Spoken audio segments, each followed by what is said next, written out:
Polis əməkdaşları tərəfindən narkotik vasitələrin qanunsuz dövriyyəsinə qarşı mübarizə tədbirləri davam etdirilir.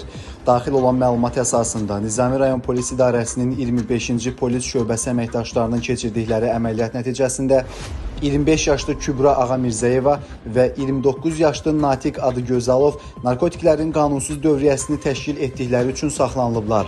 Onlardan psixotrop maddə metamfetamin və narkotik vasitə heroin götürülüb. Kübra Ağamirzəyevanın yaşadığı evə baxış zamanı isə əlavə olaraq 4 kiloqrama yaxın heroin və metamfetamin də aşkarlanıb.